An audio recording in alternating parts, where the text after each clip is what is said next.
धनीचंद अपनी पत्नी कौशल्या और बच्चों के साथ रहा करता था। सेठ धनीचंद गांव के लोगों को उधार पर पैसे दिया और लिया करता था, और जो गांव वाला पैसे लेने के बाद पैसे देने में सक्षम नहीं होता, धनीचंद उसकी जमीन अपने पास रख लिया करता। वहीं गांव की पुष्पा सेठ धनीचंद के घर नौकरानी का काम किया करती थी। पुष्पा, अरे ओ पुष्पा, जरा चाय पानी ले आ, श्याम बाबू घर आए हैं। जी सेठ जी, अभी लेकर आई। चाय पानी के साथ बिस्कुट नमकीन भी लेकर आ जाना पुष्पा। पुष्पा काफी समय से सेठ के घर पर काम कर रही थी। पुष्पा और सेठ के परिवार के ताल्लुकात अच्छे थे। पुष्पा अपनी माँ के साथ रहती थी और सेठ के घर का काम करके अपने परिवार का भरण पोषण कर रही थी। पुष्पा के पिता का काफी समय पहले ही निधन हो गया था।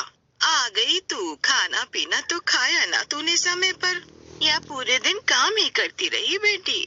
आप मेरी चिंता करना छोड़ो और अपना बताओ, आपने खाना पीना खाया ना? और दवा तो समय पर ली ना आपने? हाँ, मैंने दवा पानी सब समय पर ले लिया है बिटिया। सेठ जी जाते हुए मिल कर गए थे, कह रहे थे इस बार पगार थोड़ा लेट आएगा। मैंने कहा कोई बात नहीं, आपके यहाँ से पैसे कहाँ जाएंगे। सच में सेठ जी और उनका परिवार बहुत अच्छा है, मेरी बहुत इज्जत करते हैं सभी, कभी मुझे कोई कुछ नहीं कहता। समय बीत रहा था। पुष्पा हर दिन सुबह ही सेठ के घर काम करने आ जाया करती और देर शाम घर लौटती। एक रोज पुष्पा सेठ के घर काम करने आती है तो वो देखती है घर में सेठानी नहीं है। आज तू कुछ भी बना ले, तेरी सेठानी तो मायके गई है। बच्चों को लेकर कल रात मेरी उनसे बहस हो गई थी। अब थोड़ा दिमाग शांत होगा तो घर वापस आ जाएगी। बाकी तू घर का काम कर ले। अरे सेठ जी क्यों परेशान करते हैं आप मालकिन को? मालकिन तो कितनी अच्छी है। पति पत्नी में हो जाता है कभी कभी तू मैं, कोई बात नहीं, आ जाएगी 2 दिन बाद। वो मेरे बिना रह भी तो नहीं सकती। पुष्पा सेठ की बातें सुनकर काम में लग जाती है। घर में बहुत काम था। पुष्पा भी काम करते हुए थोड़ा वक्त खाने के लिए निकाल लेती है और उसके बाद फिर से काम में लग जाती है। अब देर शाम पुष्पा जैसे ही घर जाने वाली होती है, वैसे ही सेठ के यहाँ दूसरे गांव का व्यापारी श्याम आ जाता है। पुष्पा, 2 कप चाय बना दे, उसके बाद चली जाना। तुझे पता है श्याम बाबू को चाय कितनी पसंद है। हाँ मालिक, मैं अभी चाय लेकर आती हूँ। इतना कहने के बाद पुष्पा चाय बनाने चली जाती है। उधर सेठ और दूसरे गांव से आया व्यापारी श्याम, जिसका सेठ के घर काफी उठना बैठना था, वो दोनों ही बातों में लगे होते हैं। देखिए श्याम बाबू, पूरे 10 करोड़ रुपए चाहिए मुझे, तभी मैं इन गांव वालों की जमीन आपके हवाले करूंगा। ये बहुत रिस्क वाला काम है, लेकिन गांव वालों की जमीन के कागज मेरे पास ही हैं। देखो, गांव में कुल मिलाकर 20 से 25 घर होंगे और जमीन जितनी भी है खड़ा सोना है। बस जमीन आप हमारे नाम कीजिए। इन्हें कब और कैसे यहाँ से भगाना है वो हम देख लेंगे। गांव वालों का तो मुझ पर इतना विश्वास है कि वो मुझे भगवान मानते हैं, लेकिन क्या कर सकते हैं, अब मुझे भी अपने बच्चों का भविष्य तो देखना है। मैंने तो शुरू से सोच रखा था कि मैं इस गांव से निकलकर विदेश चला जाऊंगा। बस पैसों का इंतजाम कर दीजिए आप। इतना कहकर दोनों ठहाके लगाकर हंसने लगते हैं। तभी पुष्पा, जो कि दरवाजे के बाहर खड़ी थी, उसके हाथों से कांच का गिलास गिर जाता है, लेकिन वो सारी बातें सुन लेती है। अरे पुष्पा, क्या किया तूने? नुकसान करवा दिया।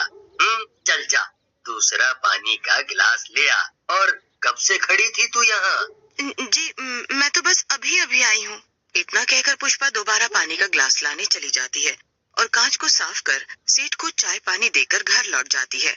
घर आकर पुष्पा उदास, लेकिन वो अपनी माँ और अपने लिए खाना बनाकर खा पीकर सो जाती है। अब अगले दिन पुष्पा वापस काम पर आती है। तूने मुझे 1 सप्ताह पहले कहा था ना तुझे कूलर चाहिए। शकुंतला काकी की तबीयत खराब रहती है। आपका बहुत बहुत धन्यवाद मालिक। आपका ये उपकार न जाने मैं कैसे उतारूंगी। जो आप करने जा रहे हैं वो बिल्कुल ठीक नहीं है। इस बारे में मैं आपसे खुद ही बात करने वाली थी। हम गांव के लोग आप पर कितना विश्वास करते हैं। पुष्पा, मैंने उसे समझाने की कोशिश की, लेकिन उसने मेरी बातों को समझना ही नहीं चाहा। मैं तो तुम लोगों की भलाई चाहता हूँ। अब जब मुझे डील अच्छा लग रहा है तो किसी एक को रास्ते से तो हटाना ही होगा। इतना कहने के बाद सेठ पुष्पा का गला दबा देता है।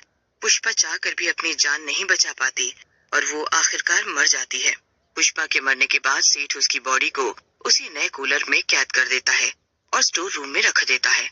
दूसरी तरफ गांव में यह हल्ला मच जाता है कि पुष्पा किसी के साथ भाग गई है। जब शकुंतला को ये बात पता चलती है तो वो इस बात को मानने के लिए कतई तैयार नहीं थी। शकुंतला अपनी किस्मत, अपनी परवरिश, अपने संस्कारों को कोस रही थी। दूसरी तरफ गांव में पुष्पा की बहुत बदनामी होती है।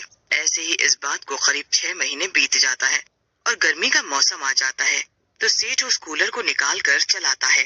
देर रात जब सेठ गहरी नींद में सोया हुआ होता है तभी कूलर से किसी के रोने की आवाज आती है। सेठ घबरा जाता है। तभी उसे एहसास होता है कि उसके पीछे से कोई गया। तभी उसे तुरंत याद आता है कि इस कूलर में तो उसने पुष्पा को मारकर कैद कर दिया था। अब अगले ही दिन वो उस कूलर को एक कबाड़ वाले से बेच देता है। कबाड़ वाला उस कूलर को अपने घर में सेट कर देता है। अब देर रात जब वो सोने जाते हैं तभी वो अपनी पत्नी बिजली से कहता है, तुझे पता है शकुंतला काकी की कितनी तबीयत खराब है। ना जाने पुष्पा कहाँ चली गई, उसका कोई अता पता नहीं लगा। दोनों बातें करते हुए सो जाते हैं। अब देर रात फिर से कूलर से रोने की आवाज आती है और कबाड़ वाला और उसकी पत्नी डर से उठकर बैठ जाते हैं। कौन है? मैं कहती हूँ सामने आओ। कौन है मेरे घर में रोना धोना कर रहा है? अरे कौन है?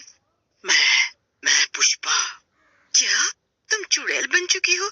यानी तुम मर चुकी हो?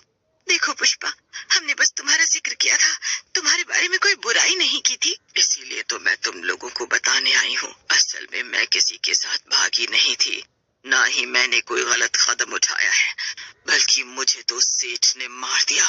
सेठ चाहता है कि गांव की जमीन व्यापारी शाम को दे दी जाए और वो हम गांव वालों को यहाँ से निकालना चाहता है और मुझे इसी कूलर में कैद कर दिया। क्या ये सच है?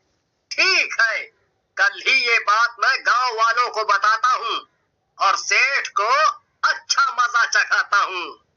अगले दिन कबाड़ वाला सेठ के घर जाता है और सेठ जी से कहता है कि कूलर में कंकाल मिला है। वो सच बताएंगे या पुलिस को बुलाया जाए? देख, तू ठहरा एक कबाड़ वाला। मैं तुझे इतने पैसे दूंगा कि तू शहर में अच्छा सा घर बनवा सकता है। इस बात को राज रहने दे। हाँ, मैंने ही पुष्पा को मारा है। सेठ के इतना कहते ही आसपास जो लोग छुपे थे वो बाहर आ जाते हैं और सेठ का तिरस्कार करने लगते हैं। तुझ जैसे पापी को इस गांव में रहने का कोई हक नहीं। हम सभी तुझे यहाँ से निकालेंगे। तूने मेरी मासूम बेटी की जान ली है। तू कभी खुश नहीं रहेगा। तेरा परिवार बर्बाद हो जाएगा। क्या आपने पुष्पा की जान ली? अरे आप ऐसा कैसे कर सकते हैं? पुष्पा हमारी बेटी की तरह थी। नहीं, अब मैं अपनी बेटी या फिर बेटी के साथ यहाँ बिल्कुल भी नहीं रह सकती। ऐसे इंसान के साथ नहीं रह सकती जो एक इंसान के भेष में दरिंदा हो। सेठ की पत्नी कौशल्या अपने बच्चों को लेकर हमेशा के लिए उसे छोड़कर चली जाती है। वहीं दूसरी तरफ पुलिस आती है और सेठ को ले जाती है। शकुंतला को जब अपनी बेटी के मौत के बारे में पता चलता है तो उसे बहुत दुख होता है, लेकिन सेठ को सजा दिलाने के बाद ही पुष्पा की आत्मा को मुक्ति मिल जाती है।